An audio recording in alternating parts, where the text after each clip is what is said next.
Alright, so today I'll be reading from Corneliu Zelea Codreanu. The intro will be a word for my legionaries, which was a speech delivered on the 10th anniversary of the Legion, and then his reflections from For My Legionaries on democracy, the nation, and its ultimate goal.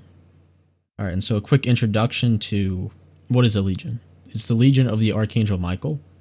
It existed in Romania during the interwar period, and obviously Corneliu Zelea Codreanu was at its head. And so right now I have a copy of The Saint of the Prisons by Monk Moise in front of me. I'm not sure if I'm pronouncing the name right, but it must be said from the onset that before all else, the legionary phenomena was a wave of feeling or sentiment, a state of spirit. It has been observed that Romanians are generally not receptive to doctrines but to spiritual states. This is certainly true with respect to the legionary movement.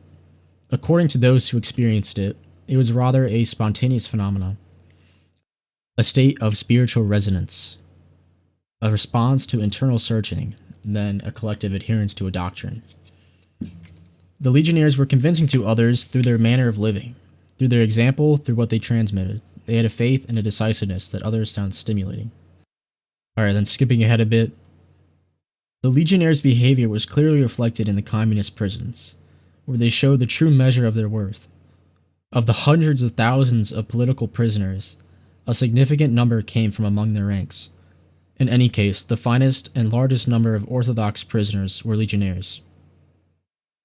So obviously you can tell that the movement has a high focus on the spiritual, and so in that sense, it's almost a parallel to Phalangism in Spain. Though I would say Phalangism was more political than the Legion, but, we don't need to get into that. Anyways, the first one. A word from our legionaries, delivered on the occasion of the 10th anniversary of the founding of the Legion of Michael the Archangel. Dear comrades, after 15 years of struggle, persecution, and lives sacrificed, the youth of Romania must know that the time of legionary victory is at hand. All of the enemy's attempts against us will be crushed. All plans to tempt us, all endeavors to buy our souls, all endeavors to divide us, as well as any betrayals among ourselves, all will fall to the ground. Look them right in the eye. All you tyrants, endure with resignation all blows, support any torture, for the sacrifice of all of us will be the foundation of iron, of broken bodies, and of tortured souls for victory. Those from among us who will fall will have heroes' names and graves, while those who will kill us will carry the stigma of traitor and will be accused from generation to generation. From the depths, the legionary emerged victorious. With his soul of rock, those believing they can defeat him, as well as those who can think they can buy him, will be convinced soon, but too late, that they were mistaken. Alright, now a few remarks on democracy. This comes from For My Legionaries. I should like to make a few remarks, derived from daily experience, in a manner that can be understood by any young legionary or worker. We wear the clothes and embrace the forms of democracy. Are they worth anything? We don't know yet, but we do know one thing, and we know it for sure, that some of the largest and most civilized nations of Europe have discarded those clothes and have acquired new ones. Did they get rid of them forever? Other nations are doing their best to dispose of them and to get new ones also. Why? Have all nations gone mad? Are the Romanian politicians the only wise men in the world? Somehow I doubt it. Those who have changed them, and those who want to change them, must each have their own reasons. But why should we concern ourselves with other nations' reasons? Let us rather concern ourselves with the reasons that would make us Romanians ready to change the clothes of democracy.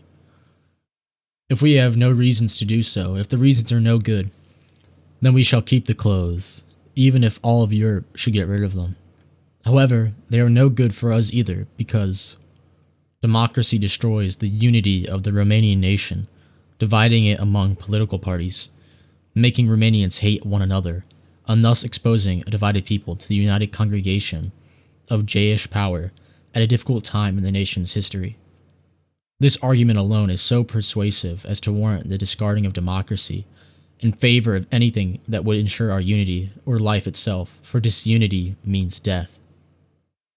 Democracy makes Romanian citizens out of millions of Jays by making them the Romanians' equals. by giving them the same legal rights. Equality? What for? We've been here for thousands of years, plow and weapon in hand, with our labors and blood. Why equality with those who have been here for only 110 or even 5 years? Let's look at the past. We created this state. Let's look at the future. We Romanians are fully responsible for Greater Romania. They have nothing to do with it. What could be the responsibility, Jays, in the history books for the disappearance of the Romanian state? Thus, no equality in labor, sacrifice, and struggle for the creation of the state, and no equal responsibility for its future. Equality? According to an old maxim, equality is to treat unequally the unequal. What are the reasons for the Jays demanding equal treatment, equal political rights with the Romanians? Democracy is incapable of perseverance. Since it is shared by political parties that rule for 1, 2, or 3 years, it is unable to conceive and carry out plans of longer duration. One party annuls the plans and efforts of the other. What is conceived and built by one party today is destroyed by another tomorrow. In a country in which much has to be built, in which building is indeed the primary historical requirement, this disadvantaged democracy constitutes a true danger. It is a situation similar to that which prevails in an establishment, where masters are changed every year, each new master bringing in his own plans, ruining what was done by some and starting new things, which will in turn be destroyed by tomorrow's masters. Democracy prevents the politician's fulfillment of his obligations to the nation. Even the most well-meaning politician becomes, in a democracy, the slave of his supporters because either he satisfies their personal interests or they destroy his organization. The politician lives under the tyranny and permanent threat of the electoral bosses. He is placed in a position in which he must choose between the termination of his lifetime work and the satisfaction of the demands of party members. And the politician, given such a choice, opts for the latter. He does so not out of his own pocket, but out of that of the country. He creates jobs, sets up missions, commissions, sinecures, all rostered in the nation's budget, which put increasingly heavy pressures on a tired people. Democracy cannot wield authority because it cannot enforce its decisions. A party cannot move against itself, against its members who engage in scandalous malfeasance, who rob and steal because it is afraid of losing its members. Nor can it move against its adversaries, because in doing so it would risk exposure of its own wrongdoings and shady business. Democracy serves big business because of the expensive, competitive character of the multi-party system. Democracy requires ample funds. It therefore naturally becomes the servant of the big international Jayish financiers, who enslave her by paying her. In this manner, a nation's fate is placed in the hands of a clique of bankers. The nation. When we speak of the Romanian nation, we refer not only to the Romanians currently living on the same territory, with the same past and the same future, the same habits, the same language, the same interests. When we speak of the Romanian nation, we refer to all Romanians, dead or alive, who have lived on this land of ours from the beginnings of history and will live on it also in the future.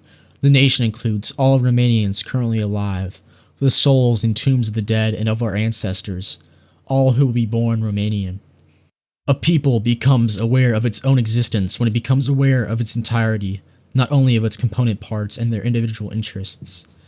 The nation possesses a physical, biological patrimony, the flesh and the blood, a material patrimony, the country's soil and its wealth, a spiritual patrimony, which includes its concept of God, people, and life.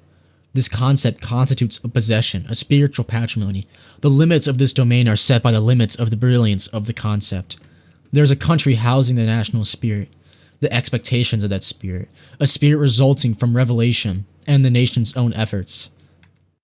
Its honor, which shines in proportion to the acceptance by the nation, during its historical existence, of the norms derived from its concept of God, people, and life.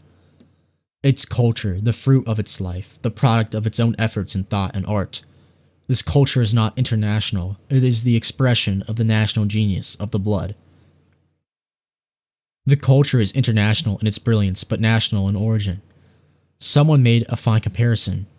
Bread and wheat may be internationally consumed, but they always bear the imprint of the soil from which they came. Each of these three patrimonies has its own importance. All three must be defended by the nation, but the most important of all is the spiritual patrimony, because it alone bears the seal of eternity. It alone transcends all times. The ancient Greeks are with us today, not because of their physiques, no matter how athletic. Those are only ashes now, nor because of their material wealth, if they had such, but because of their culture. A nation lives forever through its concepts, honor, and culture. It is for these reasons that the rulers of nations must judge and act not only on the basis of physical and material interests of the nation, but on the basis of the nation's historical honor, of the nation's eternal interests. Thus, not bread at all costs, but honor at all costs. The nation's ultimate goal. Is it life? If it be life, then the means whereby nations seek to ensure it become irrelevant. All are valid, even the worst. The question may thus be asked, what are the norms for international behavior? The nation's animal instincts? The tiger in them? Do the laws of the fishes in the sea, or of the beasts in the forest apply? The ultimate goal is not life. It is resurrection, the resurrection of nations in the name of Jesus Christ, the Savior. Creation and culture are only means, not the purpose, of resurrection. Culture is the fruit of talent, which God implanted in our nation and for which we are responsible. A time will come when all the world's nations will arise from the dead, with all their dead, with all their kings and emperors. Every nation has its place before God's throne. That final moment, resurrection from the dead, is the highest and most sublime goal for which a nation can strive. The nation is thus an entity that lives even beyond this earth. Nations are reality also in the other world, not only in this one. To us Romanians, to our nation, as to every nation in the world, God assigned a specific mission. God has given us a historical destiny. The first law that every nation must abide by is that of attaining that destiny, of fulfilling the mission entrusted to it. Our nation has not abandoned that goal, no matter how long and difficult has been its own Golgotha. And now we are faced with mountain-high obstacles.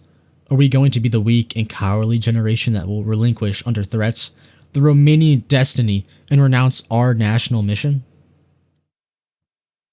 Alright, now for my own commentary. I think what we're seeing here is Codreanu. He doesn't really touch specifically on anything politically or economically, but he mixes the language of politics, nation, people, with the language of faith. He's not talking about, oh, we'll do this reform, we'll pass this policy. But he's saying,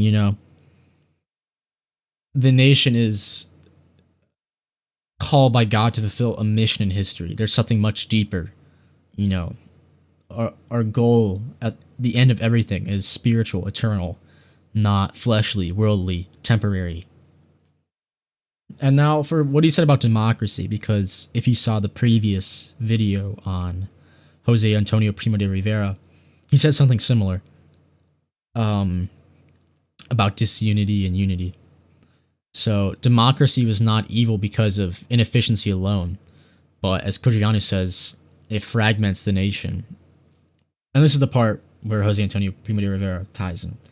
It reduces people to voters, parties, and clients of money. So in his eyes, this weakened the Romanian people precisely at a time when he says, we need unity and sacrifice the most now. And so at the same time, he rejects materialism, whether capitalist or Marxist. So we see both make the individual just a unit. And so Codreanu places this in the Orthodox understanding. Man is eternal, created in the image of God, and nations themselves are also sort of created by God. He says each nation has its place under God. And so nations themselves have eternal destinies. And so his concept of the nation is striking in that way. It's not about just survival of life. He says it's about resurrection.